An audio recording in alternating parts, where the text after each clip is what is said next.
Voilà, Sébastien et Monsieur Faure. Sébastien, je te laisse peut-être la parole pour introduire cette. Introduire. Très bien. Bonsoir à toutes et tous, en tout cas. C'est bon, la technique fonctionne? Donc, nous sommes très heureux de vous recevoir avec le Club ETI pour cet atelier sur le reporting extra-financier, qui est une nouvelle priorité pour nous, mais surtout un nouvel enjeu clé pour nos ETI. Alors, tout d'abord, je souhaitais remercier Pierre Faure, qui nous accueille au siège du groupe Crédit Agricole, qui est partenaire du Club ETI Auvergne-Rhône-Alpes, et je le laisse introduire ce moment. Merci Sébastien. Donc je suis Pierre Faure, le directeur général du Crédit Agricole Sud-Rhône-Alpes, et je suis doublement heureux de vous accueillir dans notre salle du conseil d'administration de la Caisse régionale, ici aux côtés de Sébastien, parce que doublement dans le sens où c'est une invitation, collaboration du Cercle de l'Y, dont je suis membre, et du groupe Crédit Agricole, dont je suis dirigeant. Donc je suis très très heureux qu'on puisse se réunir, alors sous un format hybride, présentiel et distanciel. Les techniques permettent ce genre de choses, sauf pour la partie cocktail, où le présentiel sera privilégié, bien sûr. Donc je crois que vous êtes près d'une soixantaine à avoir, dirigeants de TI, à avoir répondu à cette invitation pour participer à cette commission du club, commission RSE du club ETI ce soir ici à Grenoble.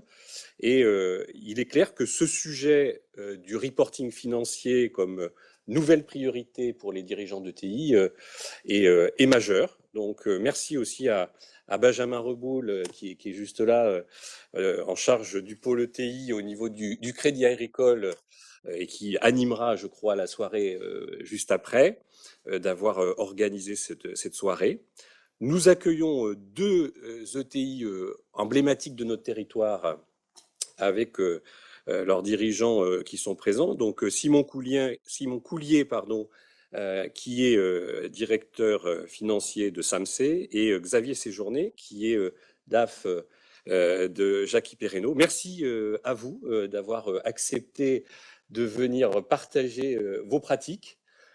Car je crois que vous êtes en avance sur un certain nombre de points, et plus que les concepts, ce sont les témoignages et les illustrations de ce que vous avez pu faire dans vos ETI qui, je crois, sont attendus ce soir.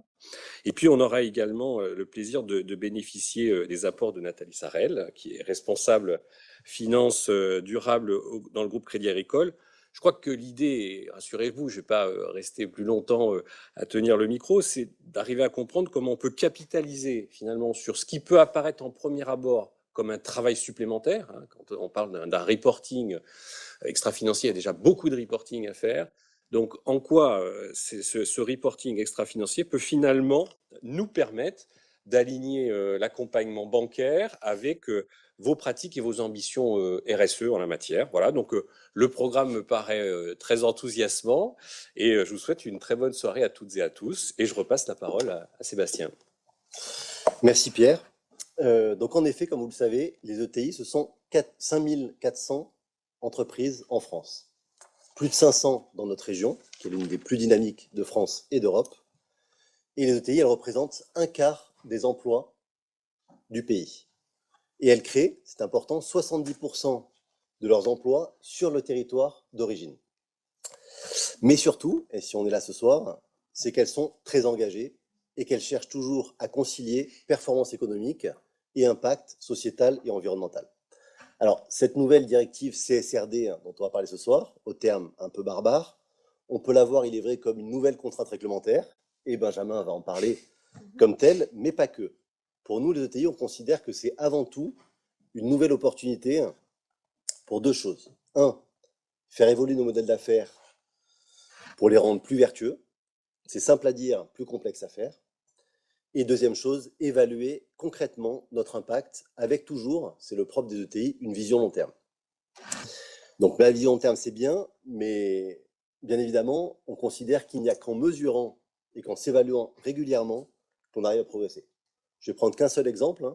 Si on prend l'exemple de l'index égalité hommes-femmes, qui a été mis en place en 2018, on l'a tous vu en tant que dirigeant comme une nouvelle contrainte réglementaire. Il se trouve que 4 ans plus tard, les dirigeants et les équipes RH des entreprises ont pris ce sujet à bras-le-corps, et on voit que les entreprises de manière générale et aussi les ETI, naturellement en premier chef, ont très fortement progressé. Chez Karian, on était à 75 quand en 2018, on est passé à 89, 4 ans plus tard. Donc on voit quand on arrive à avoir un vrai sujet qui a du sens et qu'on arrive à le mesurer, naturellement, on considère que les dirigeants de manière générale et les dirigeants de TI sont des acteurs qui aiment les challenges et qui aiment les relever.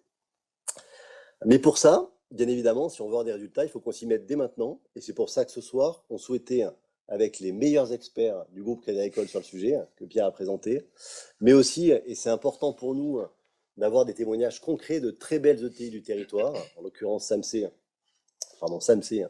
et le groupe Jackie Pernaut, parce qu'on est convaincu aujourd'hui qu'il n'y a qu'en échangeant, bien évidemment, et en confrontant nos positions, qu'on va réussir à progresser sur ces différents sujets.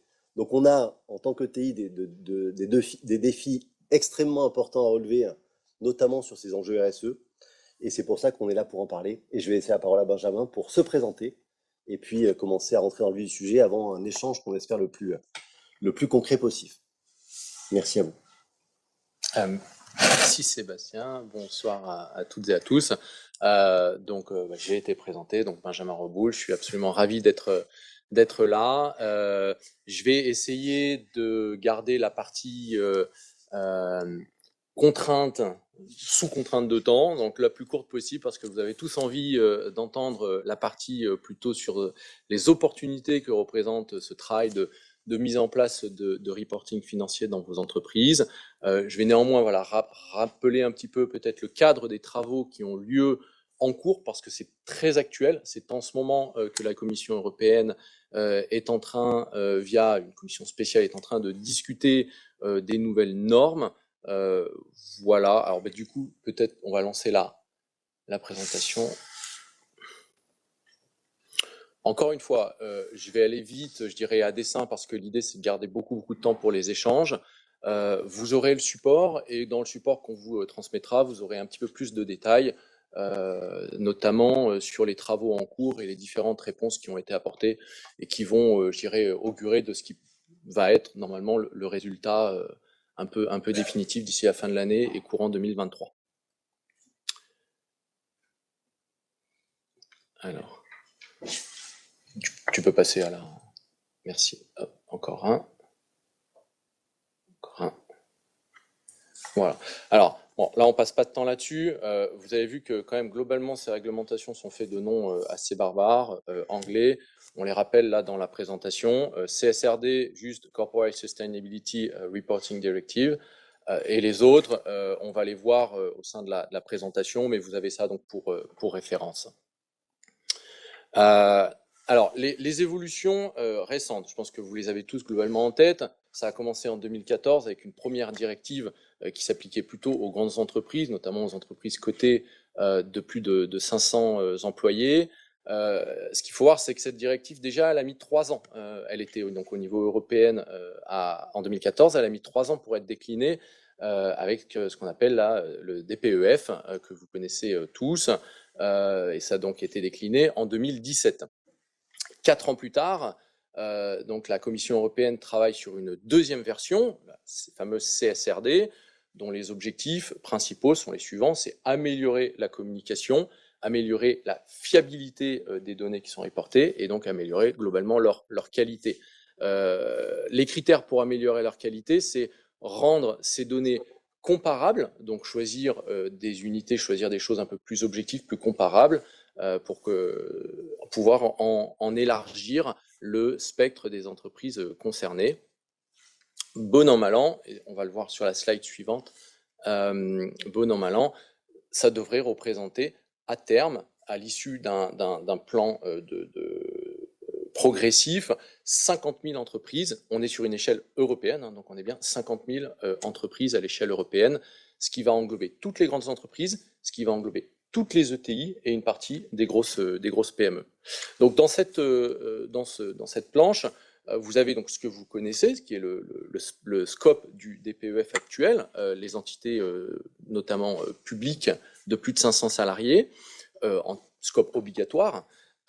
Et puis vous avez ce qui va arriver en termes d'élargissement du scope, et donc ce qui va concerner le reporting CSRD, à savoir toutes les ETI et grands groupes cotés ou non cotés, répondant à au moins 2 des critères qui sont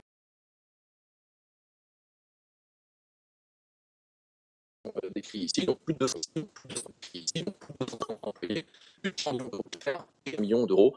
Donc globalement, toute la grande famille des ETI françaises, voire un peu plus en fait, sera dans ce lot-là. Et ensuite, en troisième rang viendront le tour des PME cotées en bourse, à l'exception des micro-entreprises concernant moins de 10 employés.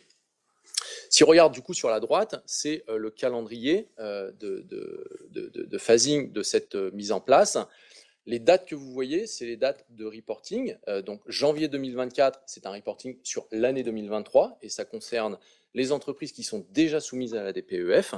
Donc a priori, sauf pour les grandes entreprises, les grandes ETI cotées, mais une grande partie des ETI sont encore en dehors de ce scope-là. Janvier 2025 pour l'année 2024, c'est-à-dire à commencer dans un an en fait en termes de travail, ça c'est important. Donc toutes les ETI qui répondront à 2 des 3 critères qui sont sur la gauche, donc globalement les très grande majorité des ETI, et janvier 26 sur une année 25 pour les PME cotées. Alors, qu'est-ce qui est dans ce fameux reporting CSRD? Donc il y a l'idée, c'est l'adoption de standards de reporting. Et ces standards, ils sont ventilés en 13 normes.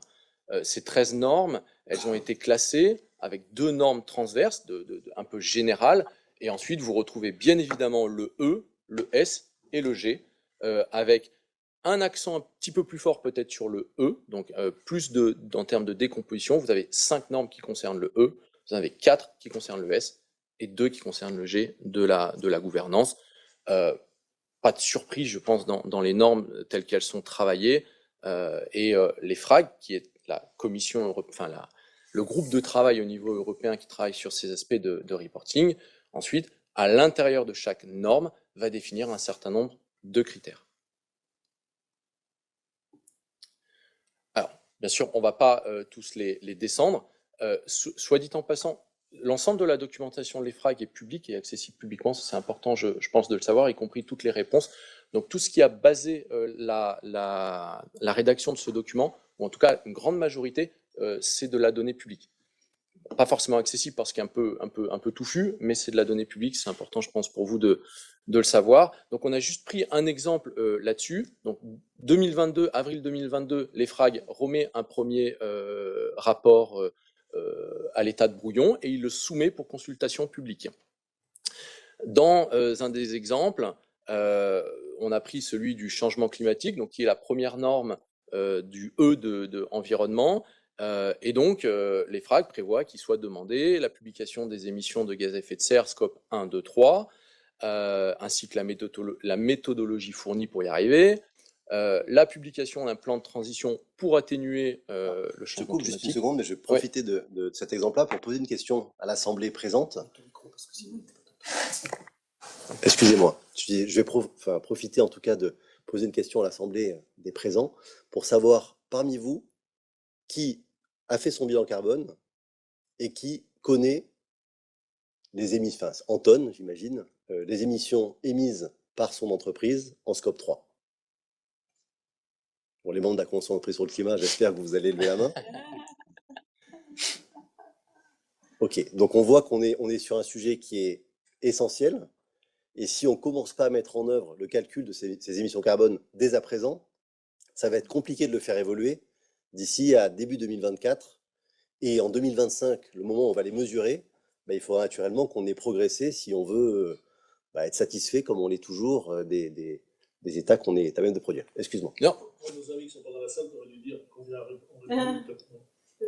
Oui, normalement, ils voient, mais oui. Il voit les mains se lever. Tu dirais quel pourcentage, Jean? Parce qu'on fait là, on fait de la politique, donc on va dire qu'on a près de 50% en tout cas des gens qui ont répondu. Et qui, par contre, si je vous pose une autre question, mais là je pense que tout le monde est, est-ce que vous connaissez le chiffre d'affaires de votre entreprise? Vous pouvez lever la main? Bon. A priori, c'est 100%. Merci à vous. Voilà, et donc du coup, effectivement, ce premier, on l'a pris à dessein, mais ce premier exemple, changement climatique, c'est probablement l'étape numéro 1 dans l'appréciation de ces critères. Et donc, en pratique, parce que c'est quand même ça, je pense, qui vous intéresse, en pratique, bien sûr, il y a une phase de bilan. Donc c'est le scope 1, 2, 3 en tonnes de CO2 équivalent, le rapport des émissions par rapport à votre chiffre d'affaires, ce sont des critères un peu généraux, ça c'est le bilan. Ensuite, il y a les leviers à identifier et en 3, les grands enjeux et l'impact que ça va avoir, et ça introduit cette notion de matérialité qui est un terme qui est très important dans les travaux qui est fait sur la durabilité, sur le CSRD. Voilà, vous aurez ces exemples de toute façon, donc c'est pour ça que je ne veux pas passer trop de temps. Peut-être juste un mot. Vas-y. Sur les émissions de gaz à effet de serre, aujourd'hui, s'il y avait un seul indicateur important à choisir, c'est celui-ci, parce qu'il est, en fait, il est transverse à tous les secteurs. Et c'est un indicateur qui est très englobant, très inclusif, et il va parler de transition, enfin d'énergie, consommation énergétique, mais pas que, votre chaîne de valeur, l'amont, l'aval, vos clients. Donc c'est quelque chose qui est clé aussi et très structurant, quand bien même vous ne vous engageriez pas sur une trajectoire de décarbonation, le fait même de quantifier les émissions de gaz à effet de serre et avoir un diagnostic et savoir ce qu'elles représentent aujourd'hui, qu'elles soient directes ou indirectes, c'est voilà, c'est un must-have, je dirais. C'est vraiment quelque chose qu'il faut avoir fait. C'est voilà, clairement l'étape initiale. Voilà, donc du coup, on parle de cette notion de matérialité, c'est-à-dire la notion de matérialité, c'est mesurer l'impact de l'entreprise sur son environnement, et en fait on va même parler de double matérialité puisqu'on va parler de l'impact de l'environnement, c'est-à-dire l'écosystème autour de l'entreprise sur l'entreprise. Et ça c'est important, et on le verra dans la suite, parce que vous avez donc 13 normes, vous avez à l'intérieur des normes un certain nombre de critères. Bien sûr, il y en a qui sont des must-have, et puis il y en a d'autres qui vont être importants mais un peu plus secondaires. Et il y a un premier travail, c'est que vous opérez dans des secteurs différents, et donc la matérialité de ces critères-là va être différente en fonction de vos secteurs, du secteur dans lequel vous opérez, en fonction de votre positionnement, en fonction de tout un tas de choses qui vous sont propres. Et pour bien se concentrer sur les choses les plus importantes en premier, il y a cette matrice de matérialité qu'il faut arriver à construire, à conceptualiser et en fait à objectiver pour déterminer quels vont être les critères les plus importants, ceux qui sont les plus matériels pour votre entreprise et ceux sur lesquels vous allez vous concentrer en premier, et ceux qui probablement, à un moment donné, deviendront une partie de vos objectifs, ce qui ouvrira la porte à notre sujet suivant. Là, je vais vraiment passer vite, mais c'est très très important parce que ça, c'est très actuel. C'est l'EFRAG a soumis son premier rapport brouillon à consultation publique. La BCE, l'AMF, l'AFG et l'UNEP, qui fait partie de l'ONU, de l'Organisation des Nations Unies, ont remis des commentaires très denses que Laura ici a analysé, voilà, donc je tiens à la remercier. C'est un travail, et l'idée c'est de voir où est le consensus et où il y a encore des choses qui vont être discutées. Et pourquoi c'est très très important? Parce que le calendrier, vous l'avez vu, il est extrêmement serré. On se rappelle en 2014, donc déjà 2014 première norme, 2017 première DPEF, c'est-à-dire déclinaison en droit français de la norme. Là, ce qu'on dit, c'est que d'ici la fin de l'année, ils vont devoir se mettre d'accord et en 6 mois, ils vont devoir décliner la norme européenne en norme française. Avec les problèmes de désalignement que ça peut créer entre pays, on verra peut-être ça plus tard dans les débats. Mais donc c'est très très important parce que sans rentrer dans le détail, vous voyez qu'il y a un certain nombre d'alignements, typiquement ces enjeux de durabilité, très importants, grâce à une matrice de matérialité. Et puis vous avez des choses comme faut-il intégrer ou pas le rapport de durabilité au rapport de gestion? Faut-il avoir un reporting très intégré? Et là, vous voyez qu'il n'y a pas de consensus, tout comme cette présomption réfutable sur des critères matériels, c'est-à-dire la capacité d'une entreprise de dire ce critère-là, vraiment, il ne me concerne pas, donc je ne vais pas rapporter dessus. Et là, c'est pareil, il n'y a pas de consensus sur est-ce que ça va aller dans cette voie ou pas. Voilà, c'est juste pour vous dire que là où il n'y a pas de consensus, il faut encore attendre un petit peu pour voir, je dirais, où va sortir la fumée. Juste un commentaire, les politiques sur ce sujet, moi j'ai été auditionné à l'Assemblée Générale et au Sénat sur ces sujets-là, on voit qu'il y a une envie de faire, mais aujourd'hui ça reste le flou le plus total. Il y a une question d'alignement au niveau européen, comme ça a été évoqué. Nous on se bat avec le mouvement des ETI pour faire en sorte que la France ne soit pas celle qui veut bien faire surtout, alors que les Allemands seront beaucoup plus pragmatiques et se retrouver avec nos ETI avec des contraintes de concurrence qui ne soient pas totalement équitables. Donc il y a ces enjeux-là qui sont en train d'être discutés, mais ce qui est sûr, c'est que plus on ira vite sur chacun des critères, plus chacune des ETI sera prête, plus en tout cas on arrivera à être les meilleurs sur les 25 à 47 critères qui seront définis. Et très concrètement, aujourd'hui, il y a 47 critères qui ont été mis en place dans Impact.gouv, qui a été mis en place en test par le gouvernement. Nous, on milite pour que les ETI soient plutôt évalués sur 25 critères qui seraient les plus pertinents et les plus adaptés à nos problématiques, non pas pour être contrôlés, bien évidemment, mais pour pouvoir se mettre en dynamique et mesurer ces émissions et mettre en place des vrais plans d'action qui soient efficaces. Donc tout reste à faire, mais comme tu le dis, ça va se faire assez vite. En sous-jacent, il se peut qu'il y ait un peu de retard, parce que ça va se faire. Le calendrier est quand même extrêmement ambitieux par rapport à ce qui s'est passé sur la première norme NFRD et la déclinaison des PEF. Voilà, donc je pense que ça, on arrive sur la partie importante et intéressante, un peu le plan d'action, enfin en tout cas nous, notre vision de ce que pourrait être un plan d'action prioritaire, et puis ensuite ce sera illustré par Xavier et Simon via leur témoignage. Donc effectivement, Nathalie l'a dit, a traité en priorité plutôt les indicateurs liés au changement climatique.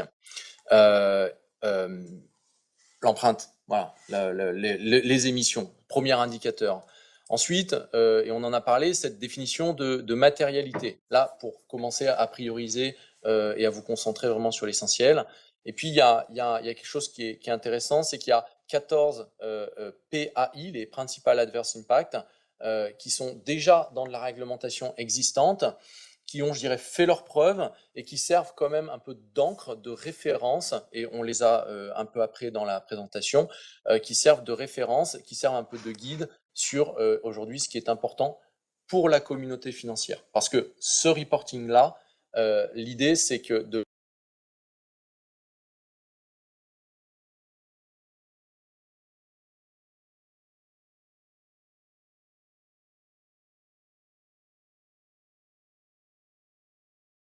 quand même un parent pauvre, hein, c'est la partie sociale, sociétale, au sens de l'inclusion. Et nous, on pense, alors j'ai pas été auditionnée à l'Assemblée nationale, mais je pense que le message à véhiculer, c'est que cette transition énergétique vers une économie décarbonée, elle ne peut se faire que si elle est inclusive et que si elle est juste. Donc il y a cette notion de transition juste qui est important à prendre en compte, même lorsque vous allez commencer à faire votre matrice de matérialité ou ces travaux-là, toujours avoir en tête que, parce qu'il y a des groupes de travail sur la transition juste, qu'il est important que cette transition soit inclusive. C'est d'autant plus important que les ETI, on l'a mesuré, parce qu'on a fait une étude en 2021 sur l'engagement des ETI. Les ETI sont plutôt très avancés et par nature sur ces enjeux sociétaux, sur le bien-être de leurs collaborateurs, sur l'accompagnement de tous les enjeux humains. Donc bien évidemment, on a intérêt à ce que ce soit mis en avant, puisque ça servira en tout cas les ETI qui sont plutôt en avance et qui l'ont fait sans reporting extra-financier, sans mesures spécifiques, mais de manière assez naturelle. On sait que 75% des ETI, 70 à 75% sont des entreprises familiales, notamment, mais pas que. Et on sait que ce sujet-là, en tout cas, est un sujet qui est en effet prioritaire et bien traité par les ETI. Et c'est souvent, en fait, il y a aussi le développement socio-économique du territoire qui est fondamental. Et c'est pour ça que moi, je crois beaucoup aux ETI pour même montrer le chemin aux grands groupes, déjà par la flexibilité, la résilience des ETI, mais aussi par cette prise de conscience de l'humain, de l'économique, du territoire depuis toujours. Donc c'est un peu dans l'ADN d'une PME-ETI aujourd'hui.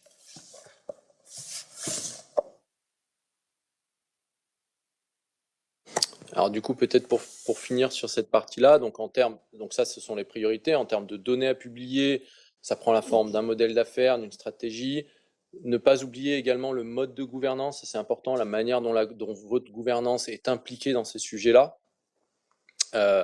Ensuite, on parlait de ces fameux PAI, on aura les 14 qui seront rappelés juste derrière. Évidemment, du plan d'action, c'est très très important de rester extrêmement concret. Bon, de la mesure de performance, mais ça, à la limite, ça va de soi. En termes de format de données, peut-être une précision. Il y a des réflexions sur un reporting sous format digital avec une certaine standardisation du format.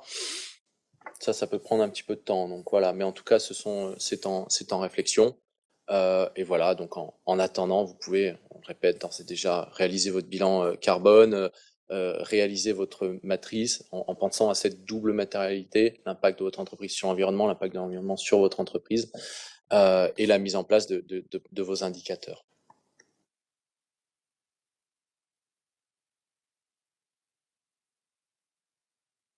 Pardon. Quelques autres exemples, mais l'idée c'est plutôt de les avoir en live par les témoignages de Xavier et de Simon. On va passer. Yvan. Excusez-moi pour l'entendre. Bonsoir. Je peux mettre la dernière. Et la suivante. Voilà. Non, alors juste sur celle-là, donc on est sur ces fameux 14 principal adverse indicators. Et encore une fois, il n'y a pas de surprise. La biodiversité fait quand même, et on en parlera tout à l'heure, une entrée très très importante. Évidemment, c'est plus dur à appréhender en termes d'indicateurs, mais ça va devenir extrêmement important. Voilà, exactement. Et donc, je vous propose de passer à la partie témoignage avec Simon et Xavier, que je remercie d'avance. Eh bien, bonsoir à tous. Je tenais à remercier Sébastien pour l'invitation à venir témoigner ici. Et puis, Monsieur Faure, merci beaucoup pour... C'est très flatteur de dire que chez SMC, on est en avance sur le sujet. Je ne sais pas si c'est vrai. Mais je vais essayer de vous apporter un témoignage qui soit, en toute modestie, ce que l'on vit depuis plusieurs années et ce que l'on continue à vivre dans l'appréhension de ces enjeux RSE au sens large. Je pense que le groupe le faisait avant même que le terme de RSE voit le jour, sans le savoir en fin de compte, et puis essayer de vous apporter aussi quelques éclairages sur la partie reporting extra-financier, puisqu'on est concerné depuis bien longtemps. Voilà. Peut-être, on a affiché quelques questions qui nous ont été soumises. Ce que je vous propose aussi, c'est évidemment c'est de la matière à échange. Et si vous avez des questions, c'est avec grand plaisir que j'y répondrai. Pour poser le cadre, peut-être, puisque tout le monde ne connaît pas forcément l'histoire du groupe SAMC, on connaît bien SAMC sur Grenoble, mais pas forcément son groupe. C'est un groupe qui a été créé il y a un peu plus de 100 ans, en 1920. Groupe familial, à l'origine une filiale des Ciments Vicat, qui est aussi une très belle société de la région. Donc on a fêté en 1920, le groupe a été créé. En 1925, il a été introduit en bourse, pour une raison qui nous échappe d'ailleurs encore, voilà. Mais avec laquelle on compose aujourd'hui. C'est un distributeur de matériaux de construction et d'outillage en France, franco-français, groupe familial, 6500 salariés. On est présent avec un maillage de proximité dans 55 départements au travers de 350 points de vente. Voilà.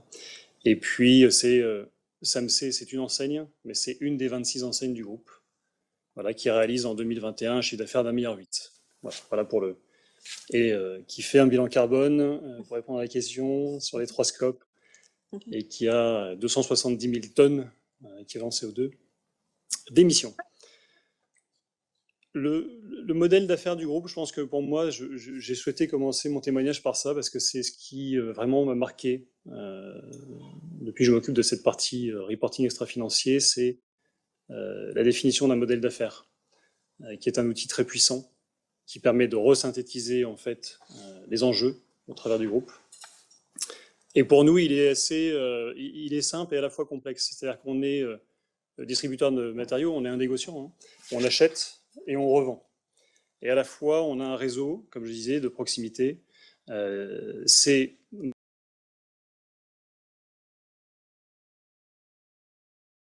le premier capital, le capital humain. Et puis on injecte après une logistique intégrée très forte, ce qui fait aussi un parallèle et des passerelles avec Xavier et son témoignage. Ça fait presque 10 ans que j'ai rejoint moi ce groupe et je peux témoigner d'une culture très forte. Voilà, on a encore vécu avec pas loin de 300 cadres sur les 2 derniers jours qui étaient réunis pour réfléchir à la stratégie à Vision 2030. On a une culture qui est très très forte et un sentiment d'appartenance qui a été à 2 reprises dans l'histoire du groupe, hein, un peu plus d'un siècle, qui a été à 2 reprises marqué par des événements. En 88, on a eu une OPA hostile de la part du groupe Pinot à l'époque, qui était dans les matériaux de construction.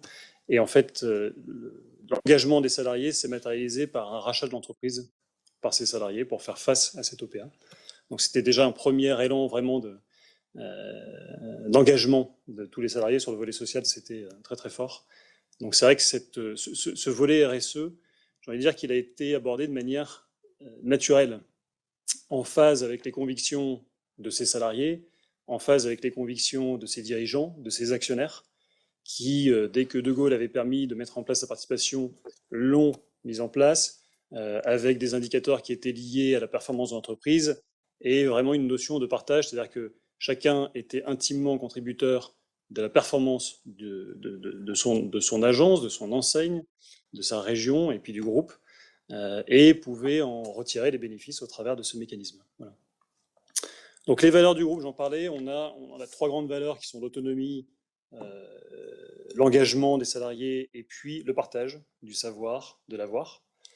Et le volet social est vraiment prédominant dans le groupe. Et je parlais de 2 événements. Le premier, c'était l'OPA, et puis de manière beaucoup plus récente, et certains autour de la table l'ont vécu de près, en 2020, on a, je dirais, resécurisé notre indépendance capitalistique, puisque on était plutôt en proie à une prise majoritaire d'un fonds américain dont on taira le nom, qui est noir de couleur, et plutôt lié à la pierre, qui gère 900 milliards d'actifs et qui était à l'opposé, on peut le dire comme ça, en tout cas, le témoignage CMC, c'est celui-ci, à l'opposé de nos valeurs et surtout de ce qu'on souhaitait faire. Donc on a réussi, avec l'aide de nos partenaires aussi, et puis avec l'aide de nos actionnaires, avec beaucoup de conviction, on a réussi en fait à reprendre notre indépendance. Voilà. Et puis, on a au passage profité de cet élan pour renforcer encore l'engagement de nos salariés.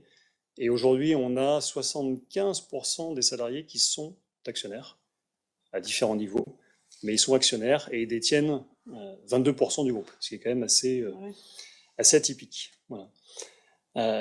Dernier point avant de laisser Xavier aussi témoigner sur ce premier volet un peu large, mais en ce qui concerne le volet environnemental, le modèle d'affaires du groupe, hein, c'est de l'emprise foncière avec des points de vente, et puis c'est beaucoup de logistique en fait intégrée, de proximité. Donc si on parle de notre scope 1, pour ramener ça à un bilan carbone, nos 2 gros leviers à actionner, ce sont évidemment les émissions liées à notre flotte de véhicules, liées, alors on pense évidemment aux camions, mais on a aussi beaucoup de véhicules légers pour la force commerciale, et puis énormément de chariots aussi élévateurs, plus d'1 millier, que l'on passe en électrique tous les ans, et on est aujourd'hui à plus de 70% en électrique. Donc c'est un des leviers. Le deuxième levier, c'est la performance énergétique. Et là, on le fait de manière évidente depuis des années quand on a une performance énergétique, un retour sur investissement sur tout ce qu'on met en place. Et évidemment, on est aussi accompagné par le décret tertiaire sur ces sujets où on va devoir accélérer davantage. Et la sobriété énergétique, et on est tous concernés par ce sujet-là d'actualité, ne fait que renforcer la partie environnementale. Voilà. J'ai cité 270 000 tonnes sur le bilan carbone. En fait, le scope 3, c'est 92%. Donc le scope 3, hein, pour les un peu moins initiés, on va dire, c'est vraiment toute la partie en l'occurrence pour nous, fret amont et aval, c'est-à-dire tout ce qui permet de déplacer les matériaux sur nos points de vente et puis tout ce qui permet d'amener nos clients aussi sur nos points de vente, majoritairement pour nous. Donc c'est un levier qui est moins évident à activer puisqu'en fait on est là dans l'embarquement de nos partenaires, de nos fournisseurs, de nos parties prenantes sur cette démarche que mène le groupe, sur les engagements. Et c'est un chantier là, voilà, de petits pas montagnards, on est sur Grenoble, et tous les ans on avance sur ces sujets. Voilà. Dernier point sur la partie RSE, on parlait d'inclusion, et je parlais moi de la conviction aussi de nos dirigeants. Sous l'impulsion de notre président, on a mis en place une fondation, donc le groupe a une fondation, la fondation du groupe SMC, qui soutient une vingtaine de projets par an, qui sont liés, puisque c'est notre métier, au mal logement, mais qui sont liés aussi à la santé ou au handicap. Voilà. Et ces projets, ce qui est intéressant, c'est doté par un budget annuel au niveau du groupe. Et les projets sont sélectionnés par un jury qui est composé en fait de salariés du groupe qui sont volontaires sur le sujet. Super. Voilà. Xavier. Bonjour à tous, donc Xavier Séjourné, DAF du groupe Jackie Perreno. Je tenais à remercier du coup Simon pour l'invitation et puis également le groupe Crédit Agricole et Monsieur Faure pour pouvoir échanger. Alors, j'ai pas la même expérience que Simon, je vais vous parler de ce que moi je connais et on peut être dans l'interactivité, c'est tout l'intérêt de l'échange. Pour vous situer un peu Jackie Perreno, Jackie Perreno est une personne physique qui est toujours vivante actuellement, qui donc a 87 ans, qui a repris l'entreprise familiale en 45, qui l'a fait vivoter jusqu'aux années 2007-2008 où il a failli déposer le bilan. Voilà. Il est reparti de zéro. À partir de 2009-2010, il a commencé à repartir, à remonter de la croissance externe. Il a embauché Philippe Givonne, qui est l'actuel président du groupe. Et c'est là qu'a commencé toute notre stratégie, on va dire RSE, enfin, ce qu'on ne savait pas qu'on faisait à l'époque, mais quel objectif qu'on a atteint aujourd'hui. Voilà. L'idée, c'est quoi? C'est que donc on est transporteur. La difficulté d'un transporteur aujourd'hui, c'est quoi? C'est qu'on est un coût accessoire dans tout ce qui se passe. Je pense que c'est SMC, on est totalement un coût accessoire. On amène la marchandise, enfin, on achète la marchandise, on est obligé de payer le transport. Et donc il y a cette logique-là. Et on est un métier pas très bien apprécié parce qu'on fait quoi? On est sur les routes, on pollue. Et du coup, on a un autre problème, c'est qu'on a du mal à recruter parce que c'est pas hyper sympa comme métier, quoi. Voilà. Donc on a mis en place une stratégie, on va dire ce qu'on ne savait pas à l'époque, RSE, sur deux thèmes principaux. L'environnement, en disant voilà, on veut être précurseur dans tous les véhicules non diesel. Et deuxième chose, on veut créer de l'adhésion en interne sur les sujets pour justement avoir la capacité à recruter, ce qu'on appelle aujourd'hui plus ou moins la marque employeur, mais voilà, à l'époque c'était de dire, vous avez de jolis véhicules, ils polluent moins, soyez fiers de venir travailler, voilà, c'était ça un peu l'idée. Voilà. Et cette stratégie, on l'a mise en place, pour vous situer à peu près le groupe en termes de taille, on faisait 60 millions d'euros de chiffre d'affaires en 2009, on passe la barre du milliard cette année, et donc on a à peu près 9000 collaborateurs, on va dire 90% transport, 10% logistique. On a 10 000 cartes grises. Oui, on a l'objectif d'à peu près doubler de taille d'ici 3 à 5 ans. Voilà. Et aujourd'hui, notre moteur, c'est cette partie RSE. Et pourquoi on a bâti aujourd'hui cette chose-là? C'est qu'aujourd'hui, on peut discuter avec nos clients. Quand vous discutez avec le client, vous lui dites, écoutez, le prix du transport, c'est de A à B, c'est 500 €. Il vous dit, ouais, ok. Vous lui dites, l'année prochaine, je vais avoir un moteur à hydrogène. Ça vous intéresse? Je peux vous dire qu'ils lèvent tous la main. On ne discute pas le prix. On ne discute pas le prix. On commence à discuter en disant, comment on va faire? Comment on va réussir à approvisionner? Qu'est-ce qu'il vous faut? Quelle est la place? Enfin, voilà. Et on a des discussions d'un tout autre niveau. Voilà, c'est ça. Et ça, c'est cette stratégie qu'on a mis en place et qui nous permet aujourd'hui d'être précurseurs parce qu'on a testé beaucoup de choses. Alors, je ne vous cache pas que ce n'est pas toujours des réussites. Hein. Quand vous êtes en 2019 et que vous dites vos tracteurs que vous achetez au gaz, vous êtes censé les garder 5 ans, qu'au bout de 3 ans, vous les rendez parce qu'en fait, ils sont en panne 20% du temps. C'est pas l'idéal. Mais vous avez testé la technologie. Et à l'époque, il faut savoir une chose, c'est que économiquement, c'était viable. Ça veut dire que la différence entre le gaz et le diesel, c'était, si vous roulez suffisamment par mois, ce qui était le cas des véhicules, c'est le même prix. Et, puisqu'on parle environnement, c'est à peu près 10% de CO2 en moins. Voilà. Par contre, c'est un plus gros investissement, mais c'est un coût de molécule qui pouvait être moins cher. Ça, c'était en 2019. Aujourd'hui, on n'en parle plus personne n'en veut. Rassurez-vous, vu le prix du gaz, je pense que c'est pas près de revenir. Voilà. Mais aujourd'hui, voilà, on teste de l'électrique, on voit comment ça fonctionne. C'est pareil, hein, c'est plutôt un process qui a l'air intéressant. Bon, les prix de l'électricité sont en train de flamber, on verra si ça sera toujours le cas demain. Voilà. Mais je veux dire, dans la partie business, vous créez de l'adhésion à la fois de vos clients, mais aussi de vos salariés. Vous donnez à un chauffeur en lui disant c'est à toi que je confie ce véhicule qui vaut 6 ou 7 fois ton véhicule classique. Bah, il y a de la reconnaissance, il y a du plaisir, ils sont fiers, ils en parlent, ils disent voilà, on a des véhicules, c'est à la pointe du progrès, on teste, on sait que ils peuvent tomber en panne, on sait, voilà, mais au moins on teste des choses nouvelles, on est dans le sens du progrès et on crée de l'adhésion. Si je peux, c'est vraiment super intéressant ce que vous dites. Est-ce que vous avez clairement identifié que le rebond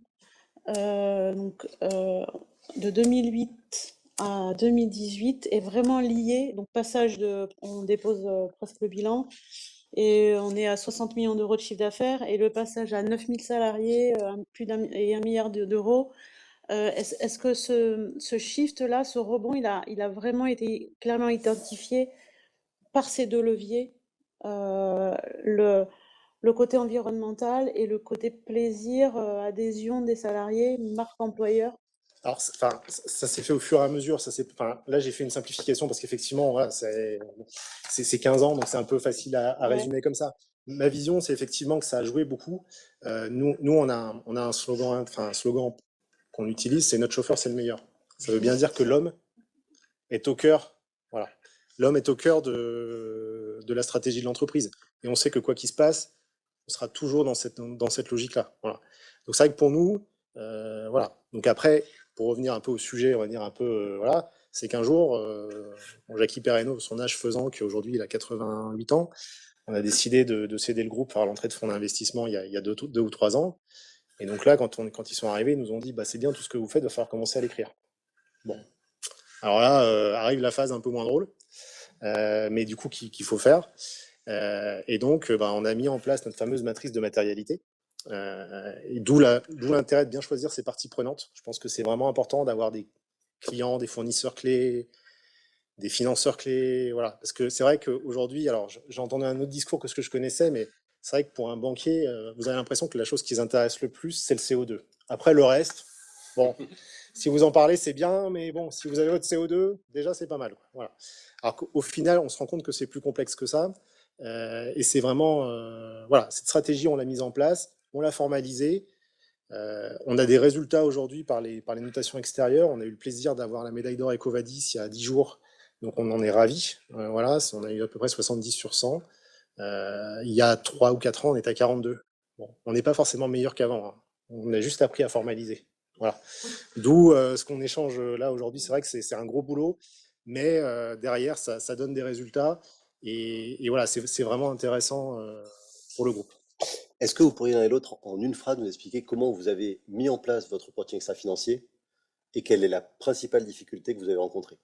Et puis après, on va basculer sur une deuxième séquence qui est la séquence des financements, où Nathalie va nous expliquer comment se structurent les financements avec ces enjeux RSE. Et puis, comme le groupe SAMC et Jackie Pernaut ont fait cette expérience-là, ils nous témoigneront de ce que ça peut apporter et des nouveaux enjeux de ces financements liés à des critères extra-financiers. Bah, en fait, pour nous, le plus important, c'était de trouver les bonnes parties prenantes. Parce qu'en fait, on sait ce qui est important pour nous. Ça, c'est assez facile de trouver. Ce qui est important pour le scope autour, c'est très différent. Donc, on a ouvert à nos principaux clients, à nos principaux fournisseurs, nos financeurs aussi. Et on a ouvert aussi à des associations pour avoir un feedback extérieur de ce que ça pouvait être, effectivement, le transport de demain. Et surtout, la vision qu'il fallait en avoir pour ceux qui ne sont pas dedans. Voilà. Parce que effectivement, du jour au lendemain, on ne va pas arrêter de consommer du caoutchouc pour faire les pneus. Il y a des choses qui sont intangibles. Juste avant de répondre, un petit clin d'œil sur notre chauffeur, c'est le meilleur. Chez SAMC, c'est bravo les hommes en bleu. Voilà. Comme quoi, quand on a un volet social très fort, on le fait savoir aussi directement.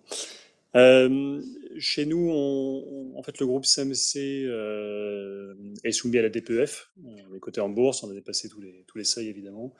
On a fait le choix de faire un bilan carbone sur les 3 scopes depuis 7 ans.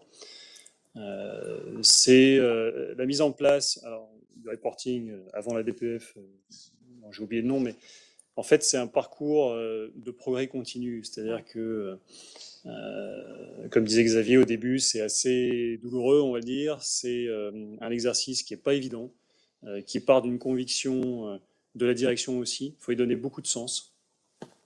Parce que vous avez besoin de ressources, évidemment.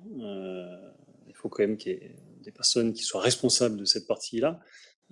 Mais vous avez avant tout besoin d'un réseau interne de contributeurs. Parce que dans un groupe où, comme le nôtre en tout cas, avec plusieurs enseignes, plusieurs entités, on a une complexité qui amène en fait à devoir collecter de l'information avec des systèmes d'information plus ou moins homogènes, il faut quand même le dire, et ça nécessite beaucoup d'investissement, beaucoup de temps, et c'est un parcours, une fois de plus, d'amélioration continue. C'est-à-dire que tous les ans, on sait que c'est perfectible, on sait que le bilan carbone a des marges de tolérance, des marges d'erreur par rapport aux méthodologies qui sont employées, et il faut pas perdre ces contributeurs. Si je peux donner un conseil, il y a 2 choses, c'est de la pédagogie en interne, pour expliquer le sens de l'histoire, pourquoi on fait ça, quel est l'intérêt, comment on valorise les engagements du groupe, et aussi les rassurer sur le côté, puisqu'en fait, en face de vous, vous avez des contrôleurs de gestion, vous avez des comptables, vous avez des patrons d'exploitation, et puis qui vont vous dire, surtout pour les 2 premières catégories, mais si tes chiffres sont faux à 25%, à quoi ça sert en fait? Oui, c'est une marge de tolérance, et on ira de plus en plus vers du réel. Une fois de plus, nous, avec nos 350 points de vente, on s'équipe dans des critères tertiaires d'outils qui vont nous permettre aussi d'aller au plus fin, de coller au réel pour faire en sorte que le bilan carbone soit alimenté par de plus en plus du chiffre réel. Et le deuxième conseil, c'est sur les reportings extra-financiers, les critères sur, une fois qu'on a fait sa cartographie des risques, sur les risques majeurs, les actions que vous allez mettre en place et les critères associés, il faut à tout prix que ce soit ceux qui sont utilisés au quotidien par les fonctions. Voilà. Si vous inventez des indicateurs qui sont sortis une fois par an pour le reporting extra-financier, déjà c'est très laborieux parce qu'en fait vous le faites qu'une fois par an, vous n'avez pas de point de passage pour contrôler l'évolution et puis pour apporter des correctifs. Et surtout, vous êtes totalement éloigné sur ces sujets du quotidien. On va parler de la direction des ressources humaines, on va parler de la direction du pôle immobilier, de la supply chain. Il faut vraiment coller sur les indicateurs. Et ça, c'est une des difficultés qu'on a eues au début, c'est d'avoir des indicateurs qui étaient des indicateurs, en fin de compte, pour la DPEF et qu'on ne ressortait qu'une fois par an. Voilà. Donc vraiment, coller à la réalité au maximum. Évidemment, il y a un aspect réglementaire auquel on n'échappe pas, mais coller à la réalité tant que possible.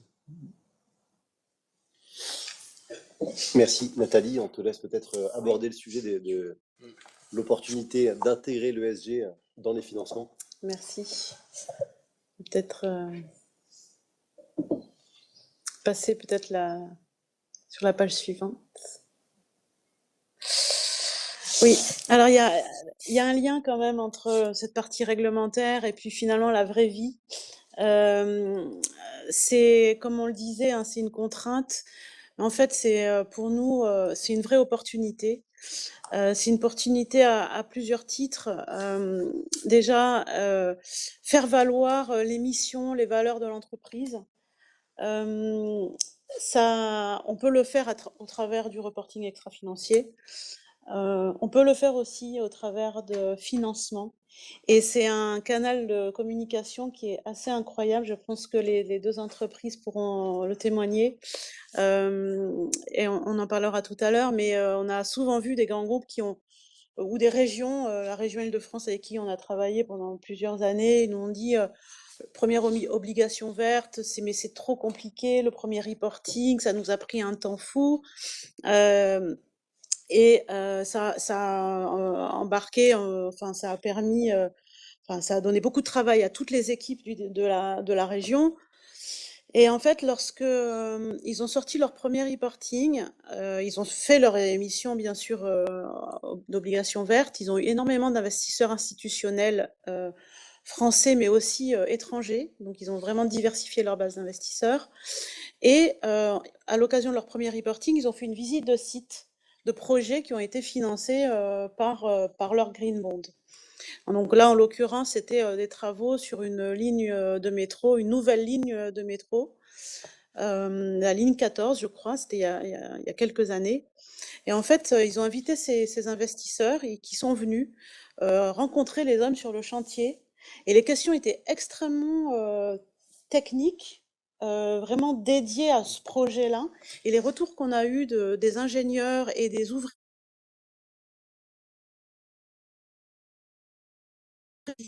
c'est mais on ne pensait pas que les financiers pouvaient nous poser de telles questions et mettre aussi bien finalement les actions de terrain, même la technologie.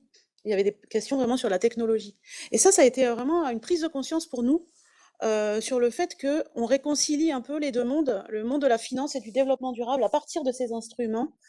Et c'est pas juste de l'affichage. Il y a un vrai besoin. Et donc, pour la petite histoire, la région Île-de-France, l'année suivante, reçu énormément de messages de la part des différentes directions et même des ingénieurs et des ouvriers pour leur demander quand est-ce qu'ils allaient refaire une émission obligataire verte. Parce qu'en fait, ça avait joué un rôle presque RH, hein, très structurant. Vous parliez de marque employeur, ben oui, ça joue énormément. Nous, au Crédit Agricole, on a créé cette équipe il y a 13 ans déjà. Et en fait, on a beaucoup de jeunes comme Laura qui ont postulé et qui nous disent, mais en fait, vous êtes engagés et nous, on veut travailler, certes, dans la finance, mais on veut donner du sens. Et donc, c'est concrètement, en fait, on passe de ces obligations réglementaires, on en a toujours eu, là, elles vont être encore plus prégnantes, mais ça peut être source de business. Peut-être un autre exemple qui me vient, c'est une entreprise, une ETI, PME ou ETI, Evolucare, qui fait des logiciels à destination des médecins, de télémédecine. Et donc, on a structuré une transaction, un prêt où on a intégré un prêt lié à des indicateurs ESG. Et on leur a demandé pour une fois, on n'a pas pris des indicateurs qui suivaient déjà. On leur avait suggéré, on s'est dit, mais c'est tellement incroyable de peut-être travailler sur un indicateur pour démontrer en fait votre présence, votre pénétration au sein des déserts médicaux. Est-ce que c'est possible? Et donc, il nous a dit, on va travailler dessus, ok, on a pris cet indicateur. On s'est revu un an après, à l'occasion de leur premier reporting, et le directeur général m'a dit, Nathalie, en fait, on l'a fait ça parce que c'était pour faire plaisir à nos banquiers préférés, mais en fait, on s'est rendu compte toute cette année que tous nos commerciaux ont mis ça en avant, et en fait, ça a été un vrai vecteur de nouveaux business, et aujourd'hui, ils le pilotent, ils le suivent, et c'est un argument marketing. Voilà, donc en fait, l'idée, c'est vraiment se dire, on va intégrer ça dans des financements. Là, on parle d'indicateurs extra-financiers, mais dans la finance durable, il y a un autre volet qui est le financement de projets, de CAPEX verts ou sociaux, de projets liés à la transition énergétique, dans les énergies renouvelables, les bâtiments durables, le transport propre. Donc, c'est du fléchage de fonds. Et là, on n'a pas besoin d'indicateurs, c'est vraiment le projet en lui-même. Et il y a ce deuxième volet qui sont intégrés des indicateurs extra-financiers où on n'a pas de contrainte de fléchage, mais où on va avoir un mécanisme de marge incitatif à l'atteinte des objectifs extra-financiers. Et c'est ce que vous avez fait tous les deux. Ben voilà, en fait, c'est ce que j'ai dit. Donc, peut-être sur le fléchage, ça a été vraiment à l'origine du marché de la finance verte. C'était les besoins de financement de projets à vocation environnementale ou sociale. On a commencé en 2007 avec la Banque mondiale et la Banque européenne d'investissement, puisque c'était vraiment dans leur ADN. Et ils ont commencé à travailler vraiment sur des projets de transition énergétique. Et aujourd'hui, ça reste un volume, on va le voir tout à l'heure dans la page suivante, mais un montant important dans la finance durable, ces fonds fléchés. Et il y a 3 gros secteurs, et vous n'allez pas être surpris, mais il y a 3 gros secteurs vraiment qui émergent, c'est le transport, l'efficacité énergétique des bâtiments ou l'immobilier, la construction et l'énergie. Bon, c'est les gros enjeux, c'est là où on a le plus d'économies de CO2 à faire. Et ça permet, voilà. Et dans le domaine social, oui, on parlait toujours d'environnemental. Pourquoi le CO2? Parce que au départ, les banques, mais surtout les investisseurs institutionnels, ont eu des engagements suite aux accords de Paris, des engagements de décarbonation de leur activité. Et finalement, c'est le seul indicateur qui permet d'être un peu comparable, quel que soit le secteur, quelle que soit l'entreprise. Ramené à une intensité carbone, si on parle par exemple par million de chiffre d'affaires ou par mètre carré construit, voilà, ça permet de comparer et ça leur permettait à eux d'afficher auprès de leurs souscripteurs, clients, voilà, grâce à votre épargne, pour 1 million d'euros investis, nous on a sauvé tant de tonnes de CO2 pour la planète. Et donc c'est un enjeu global, le climat ça n'a pas de frontières et ça a intéressé le monde entier de travailler sur ces sujets-là. Les sujets plus sociaux, c'est plus local, donc pas trop d'intérêt à part des manques de développement. Le Covid a quand même changé la donne, puisque le virus n'a pas respecté les frontières et c'est devenu un enjeu global de santé publique. Et du coup, on a vu émerger vraiment des transactions sociales, purement sociales. Et donc, dans le domaine de la santé, beaucoup d'entreprises,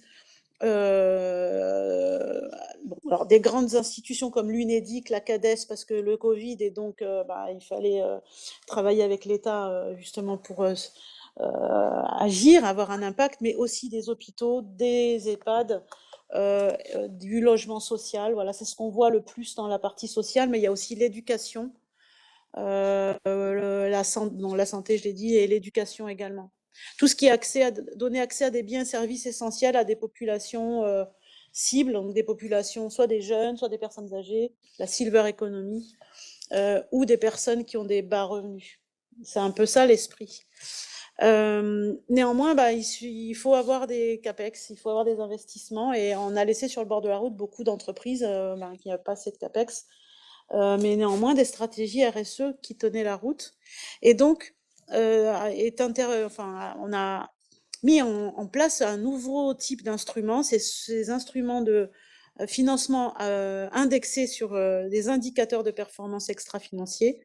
Et là, ça a ouvert la porte à énormément d'entreprises, même des entreprises très polluantes, alors qu'elles étaient complètement écartées de la finance verte, à fond fléché. Et donc, mais c'est un moyen d'accompagner la transition.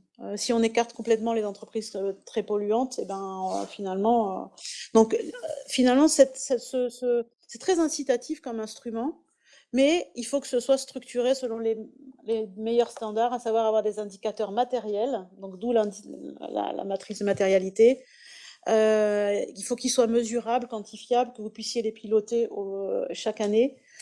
Et il faut que la trajectoire soit ambitieuse, même si notre objectif à nous, c'est que ce soit atteignable pour vous. Donc on va travailler avec vous pour calibrer la trajectoire qui maximise finalement l'ambition et le côté réaliste.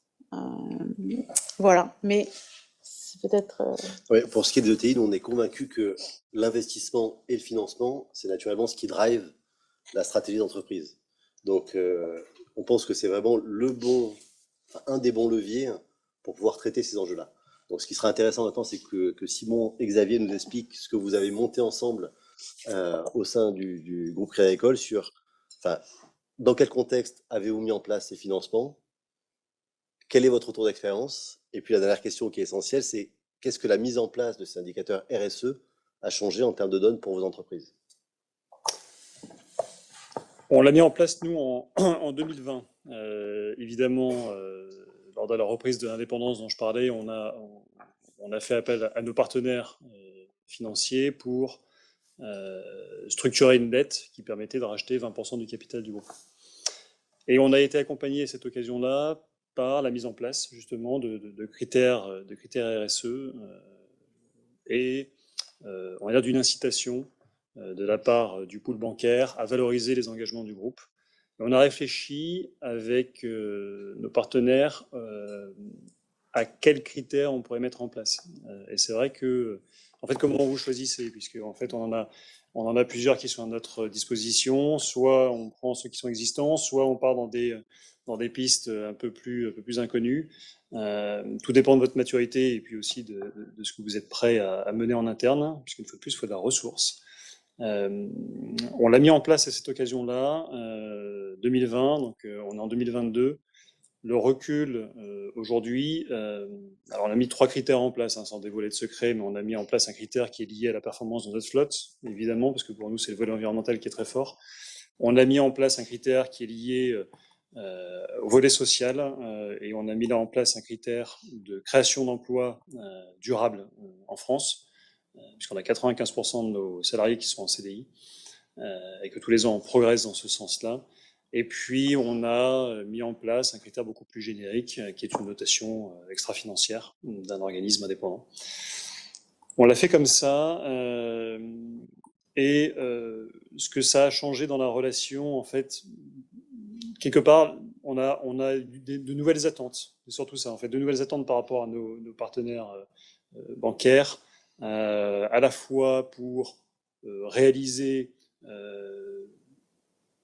il y avait un besoin de benchmark, donc réaliser un peu une étude, et on nous a apporté de la matière en disant, voilà aujourd'hui ce qui est fait par ailleurs, voilà quelle forme ça peut prendre.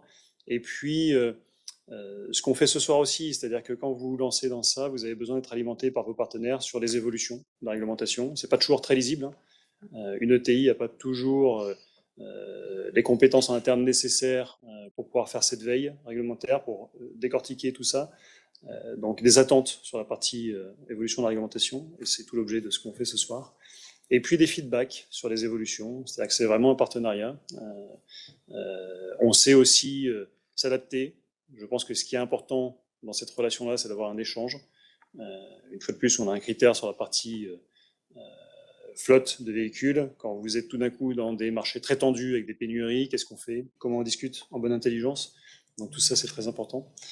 Et puis, il y a une approche, pour finir sur ça, plus durable, parce qu'en fait, les engagements RSE du groupe sont intimement liés aussi, je le disais, à les engagements de ses propres partenaires, de ses parties prenantes, partenaires, fournisseurs, et les partenaires bancaires qui sont des partenaires privilégiés des entreprises, quand elles sont elles-mêmes engagées de manière vertueuse dans ces démarches-là, je trouve qu'il y a une approche globale qui est assez cohérente.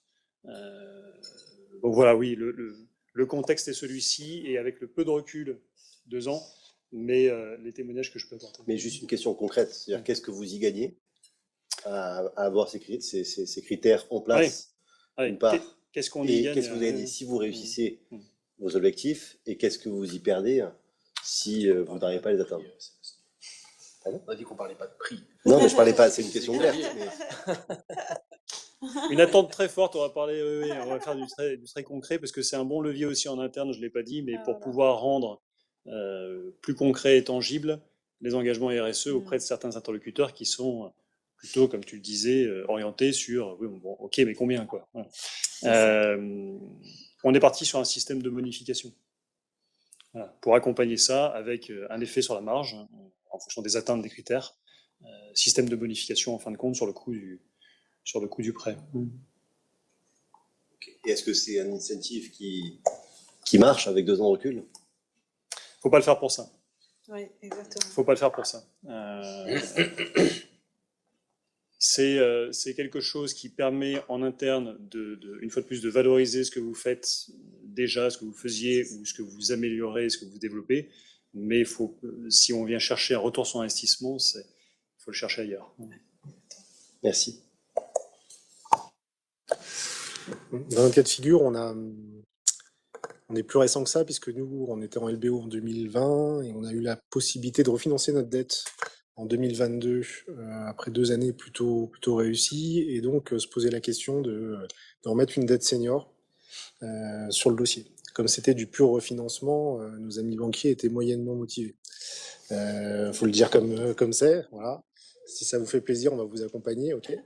Et le jour où on a dit, bah écoutez, on va mettre des critères ESG parce qu'on considère que ça fait sens avec notre stratégie groupe.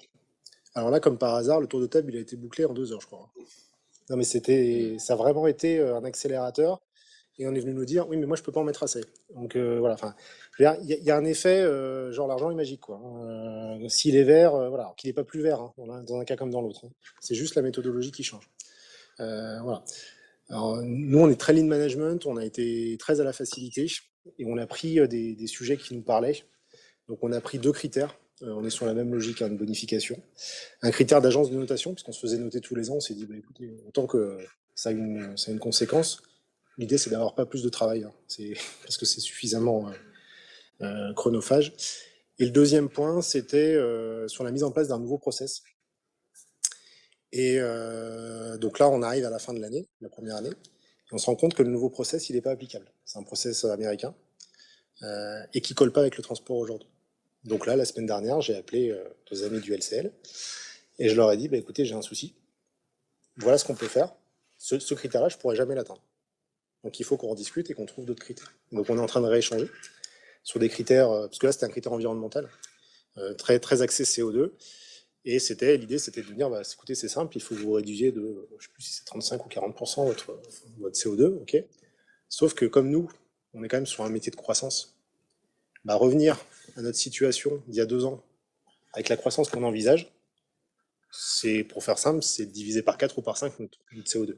Aujourd'hui, techniquement, technologiquement, ce n'est pas possible. Voilà. Donc là, il n'y a pas de souci, on se réunit entre gens intelligents et on pose les sujets sur la table et on dit voilà, qu'est-ce qu'on peut faire. Globalement, c'est vrai que ça a permis d'avoir des relations un peu différentes. Voilà. Bon, je ne vous cache pas qu'on a 15% de notre flotte qui n'est pas au diesel. Quand j'ai un véhicule à financer, j'ai beaucoup de monde en face de moi, mais ce n'est pas le quotidien non plus. Enfin, voilà. Le quotidien, c'est les 85%. Donc ça change un peu la relation. Il y a beaucoup plus de volonté de verdir tous les financements qui vont en face. Mais c'est vrai que par contre, ça apporte de l'argent frais, ça apporte des discussions différentes, et notamment sur les volets stratégie. Voilà. Les chiffres étant les chiffres, un banquier ne vous prêtera pas si ça ne lui plaît pas. Et je veux dire, globalement, c'est dans la discussion, c'est vraiment différent. Enfin, moi, je trouve qu'on a gagné en qualité de discussion. Peut-être un petit rebond là-dessus à ce que vous avez tous les deux dit, c'est qu'il y a effectivement un alignement d'intérêts au sein de votre écosystème. Vous alignez vos clients, vos partenaires, vos fournisseurs. Parmi les partenaires, bien sûr, proches, les banques. Et ce qu'il faut savoir, et c'était peut-être un peu aussi d'ouverture, ce qu'il faut savoir, c'est que toutes les banques, le Crédit Agricole l'a fait à travers le PMT 2025, et même avant, sont rentrés dans des engagements, alors là c'est sur le carbone spécifiquement, mais dans des engagements de réduction d'intensité carbone de notre propre Scope 3 groupe.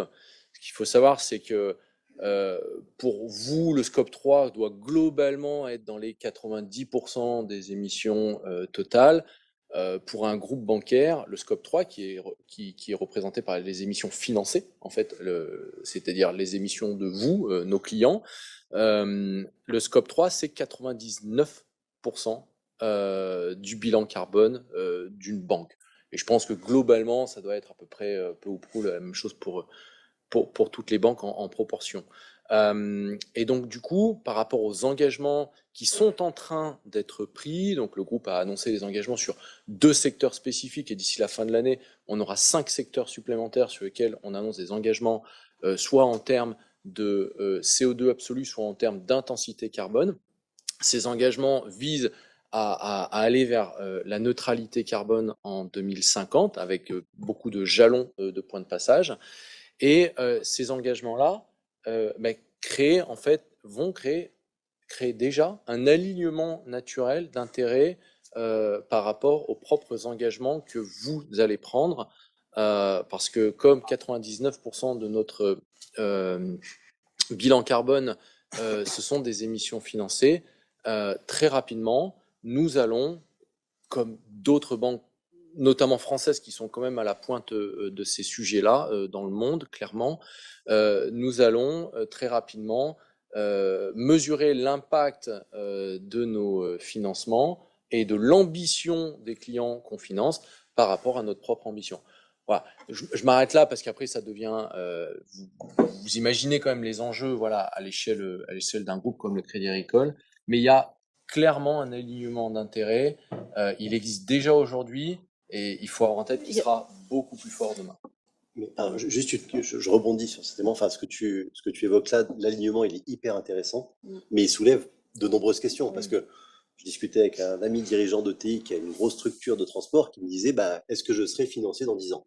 Parce que les arbitrages que vous allez faire, c'est une question de comment vous allez nous accompagner. Est-ce que c'est sur la trajectoire de là où on part et où on va, ou est-ce que c'est sur les émissions qu'on fait? Et là-dessus, on sent quand même qu'il y a un flou et des craintes, notamment des directeurs financiers de beaucoup de nos ETI, de se dire concrètement comment ça va se passer. Et ce sujet-là, je pense qu'il va falloir qu'on arrive à le trancher. Il est clé, en fait, il est crucial. Et c'est intéressant d'avoir en tout cas votre analyse du sujet. C'est justement ce que j'allais.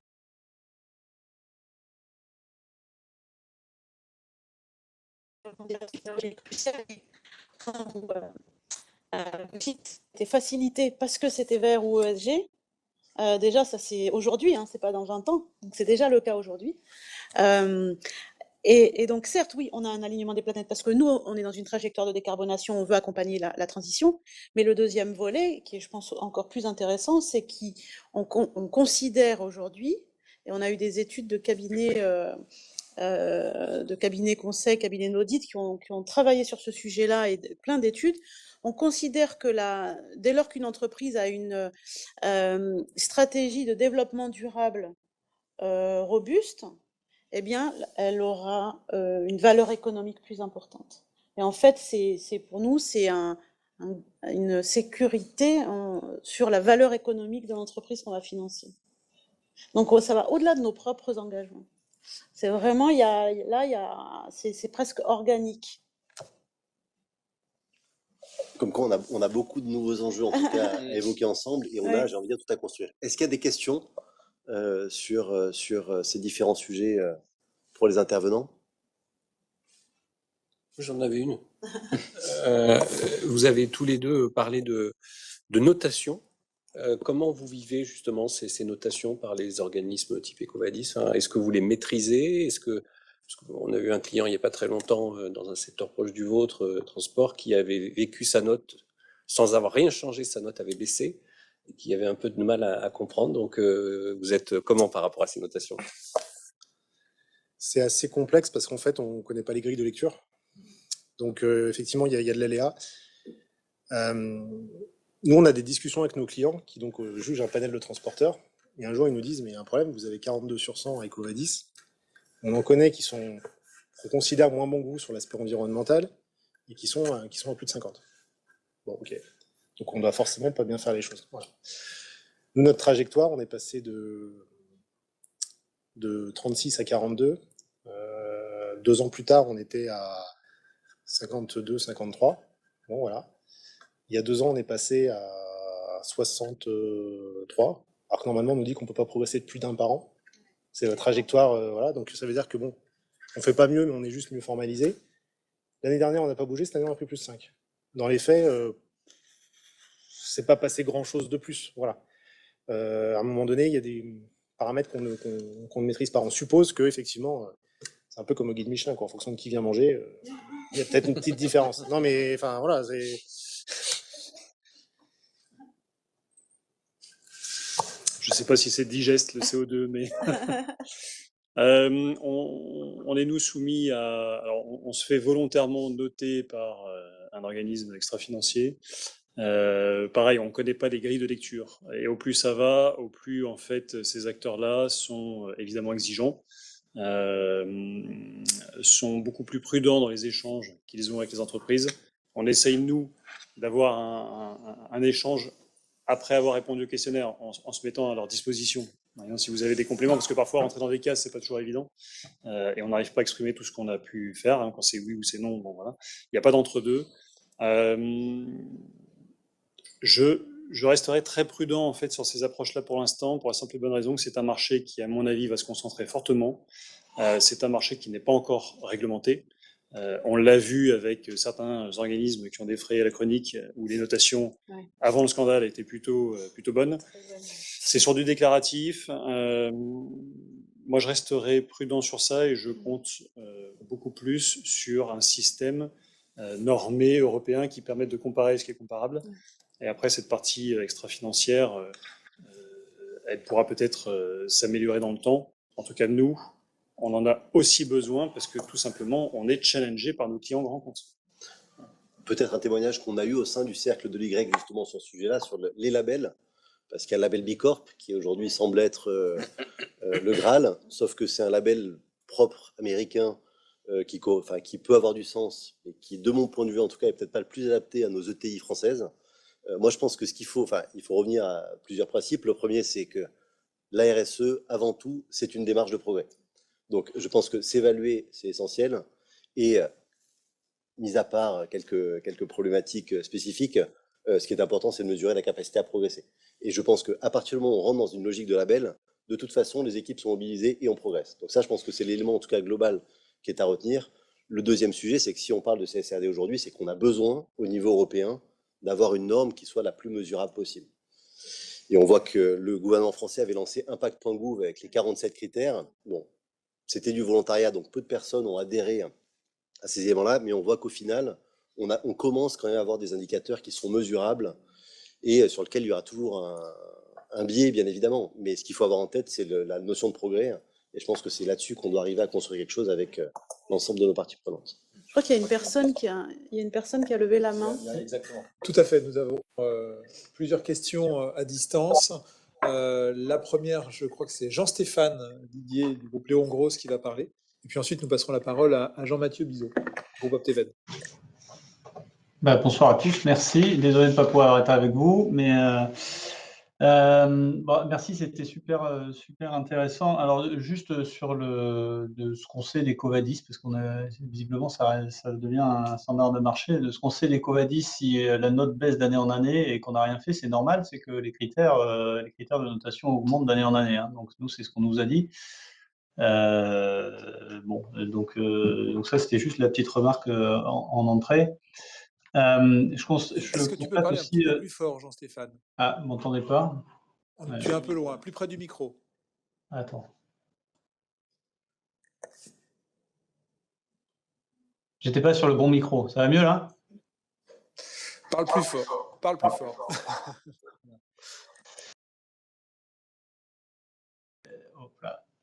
Donc oui, je disais que Ecovadis, c'est normal que d'année en année, la note baisse si on ne fait rien, puisque les critères de notation augmentent. La barre augmente chaque année. Donc c'est même un challenge de rester au niveau. Alors Léon Grosse, cet été, on a été certifié, on a eu une note platinum, et donc on est super fiers. Donc je me permets de partager avec vous.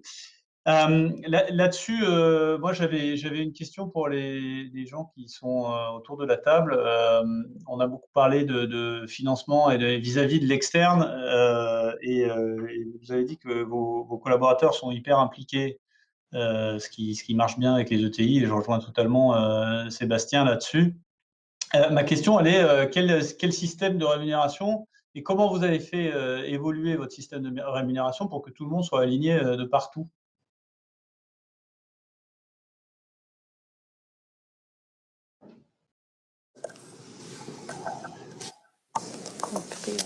Alors, c'est une marge de progrès pour nous parce que pour l'instant, on ne l'a pas fait. Aujourd'hui, on n'a pas de volet. Alors quand je dis on, c'est au niveau du groupe, on a quelques enseignes qui ont mis en place des critères liés, évidemment, par exemple, à la sécurité dans les critères de participation. On n'a pas indexer la rémunération à ce stade d'un ensemble sur des critères RSE. Ça nous paraissait être un peu trop tôt. Et une fois de plus, si on le fait demain, je pense qu'il faut que ça ait du sens. Voilà, parce qu'on arrive bien à faire les choses aujourd'hui sans ça. Donc, c'est plutôt une réflexion. Nous, de notre côté, on a à peu près une centaine de sociétés. Il y en a les 2/3 qui sont sous contrat d'intéressement. Et dans les critères qualitatifs du contrat d'intéressement, on va retrouver une partie Alors, pas forcément aussi clair que ça, mais typiquement, on a 100% des sites qui sont sous la consommation de carburant. Donc, la consommation au 100 km, en leur donnant des objectifs de réduction de consommation réguliers. Donc ça, c'est un des premiers points. Et après, il y a effectivement sur les volets sociaux, ça peut être l'accident, la casse, toutes ces problématiques-là, parce que ça accompagne la logique. Ça, c'est vraiment pour les sites qu'on a, nous, déportés, on va dire des chauffeurs hein, au sens large. Et c'est vrai qu'au niveau du siège social, il n'y a pas cette volonté-là, parce qu'en fait, le fait de travailler dans la structure, de travailler sur ces problématiques-là, génère déjà un effet d'entrain. Juste pour rebondir sur l'exemple que prend Xavier, nous on est convaincus au niveau des ETI que l'intéressement est un super outil, parce que c'est un outil qui est global, c'est un outil qui se fait dans la durée, c'est un outil qui est quand même réglementé, enfin en tout cas on ne peut pas faire ce qu'on veut avec. Donc en tout cas on milite au niveau du mouvement des ETI françaises pour dire que l'intéressement est probablement des meilleurs outils pour pouvoir embarquer l'ensemble des collaborateurs d'entreprise sur ces sujets à dimension globale.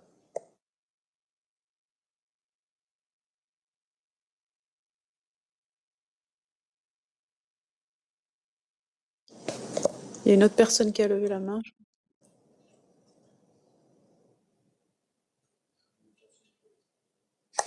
Monsieur Rançon, vous pouvez parler. Oui, merci, bonjour, vous m'entendez? Oui. Oui, Oui, c'est bon. Monsieur Yannick Rançon, donc en charge de la RSE chez Air Liquide Advanced Technologies, près de Grenoble. Ma question est la suivante.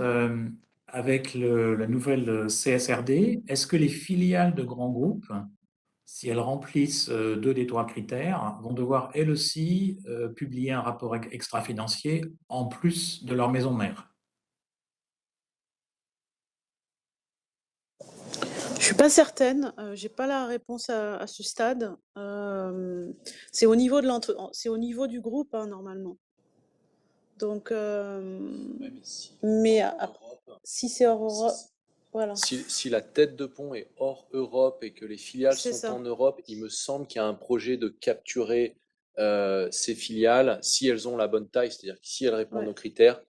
Par contre, on n'a pas le calendrier en tête. On pourra Mais Air Liquide, revenir là-dessus. ça reste. C'est pas le cas pour Air Mais Liquide c'est en pas tout le cas cas. pour Air Liquide. C'est Oui, pas le mais cas pour nous. c'est le cas par exemple pour vos concurrents américains. Ouais, tout à fait. Ouais. Ok.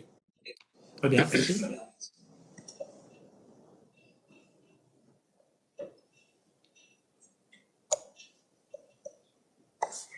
Moi, du coup, j'ai peut-être une question pour vous, pour l'Assemblée, qui a trait à la mise en place d'opérations de sensibilisation et de formation en interne que vous avez pu avoir pour tous ceux qui ont engagé ces démarches sur ces sujets-là.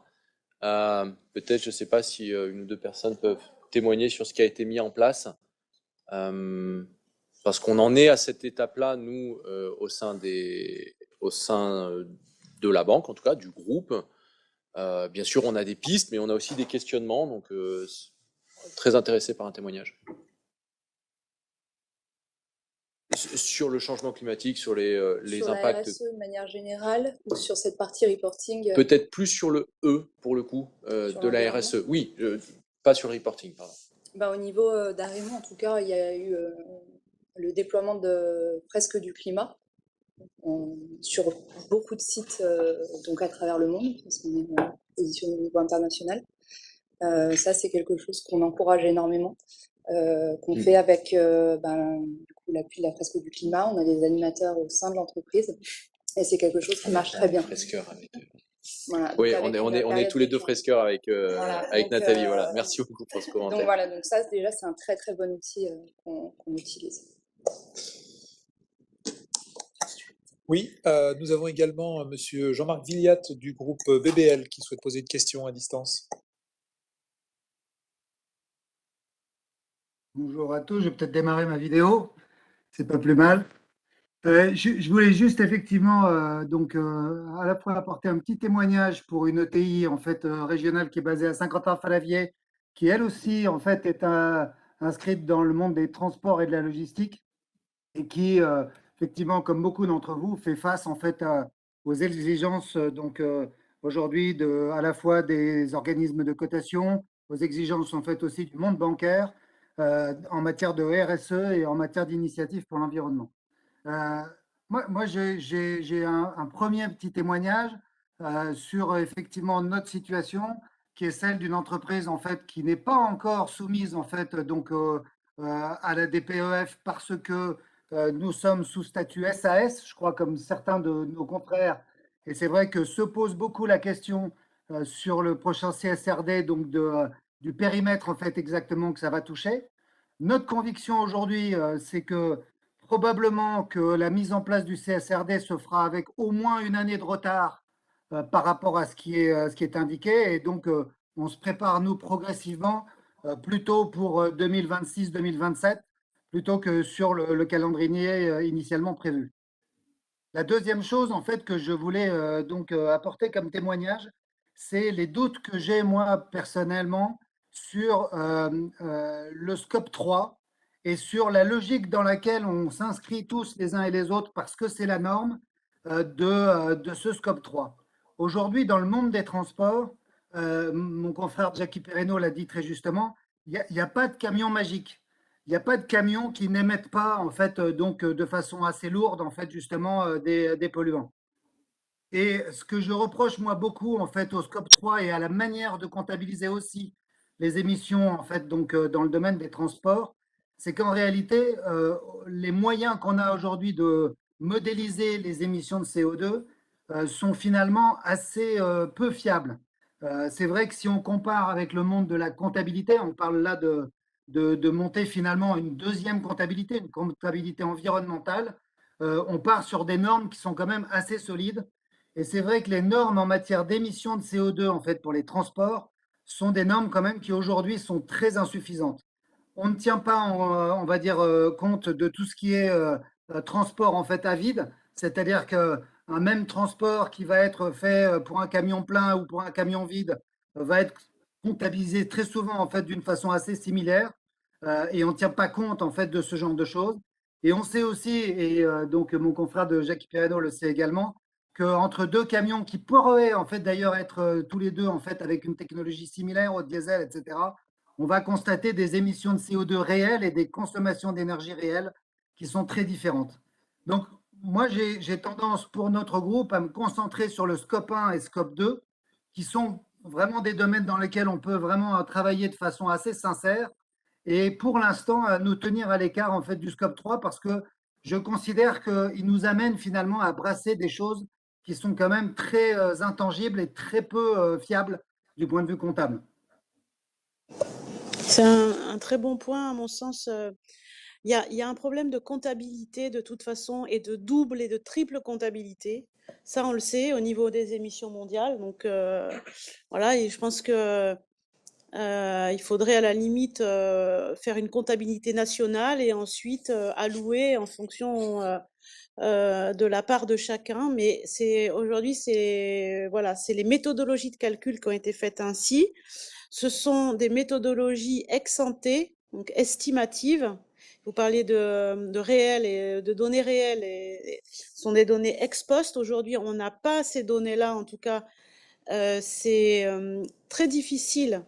Il faudrait mesurer à la sortie du pot d'échappement quelque part les émissions. Et j'ai beaucoup travaillé dans un groupe de travail sur le transport avec des entreprises du shipping, des CMA, CGM par exemple, et d'autres entreprises européennes. C'est compliqué justement de mesurer les émissions réalisées. Donc moi j'avais suggéré de mettre un capteur comme sur les voitures à la sortie. Et vous avez soulevé un autre point, le taux de charge. Et effectivement, en fait, on a intérêt à charger au maximum pour réduire sur le trajet les émissions. Donc ça, c'est des discussions qui ont lieu il y a une coalition sur le transport et les énergies du futur qui est sous l'égide de notre président Macron et dans laquelle j'avais animé un groupe de travail avec CMA CGM et des entreprises comme Amazon par exemple, où il y a un vrai sujet sur le transport. Voilà, il y a beaucoup de réflexions en ce sens. Et c'est vrai que le voyage à vide, il coûte très cher en termes de CO2 et que c'est pas pris en compte dans la comptabilité. Donc c'est un vrai point que vous soulevez effectivement. Oui, c'est Jean Souchal Pomal. Je voulais réagir à 2-3 choses, si je peux me permettre. L'histoire du scope 3 me fait un peu réagir parce que bon, nous, on est plutôt dans un mode de transport qui est le transport à câble. Pendant longtemps, j'ai pensé que de toute façon, on était plutôt bien placé puisqu'on était avec de l'énergie électrique et que finalement, ça simplifiait bien les choses.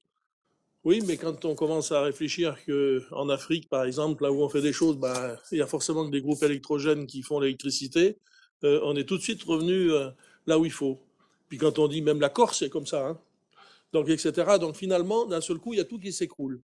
Et je pense, ce qui s'écroule, vous m'avez compris, dans la compréhension des choses. Donc, je pense que la notion du scope 3, oui, elle n'est pas facile, mais je pense qu'elle est tellement formatrice pour pouvoir penser à des choses. Et, alors, nous, on n'est pas dans du transport, on n'achète pas en transport qu'on donne. On a aussi de la conception. Donc, il y a la partie éco-conception, le choix des technologies, le choix des choses. Et du coup, on a un acte sur les 120 000 tonnes que l'on fait. C'est effectivement le scope 3 qui est de loin le plus gros aussi. Et du coup, en termes de conception, on peut faire un certain nombre de choses. Sur le plan humain, parce que c'est la question que Benjamin posait, moi je pense très très clairement que c'est l'affaire de tous les collaborateurs de l'entreprise pour progresser. Et que donc cette notion de la formation, elle est fondamentale. Moi,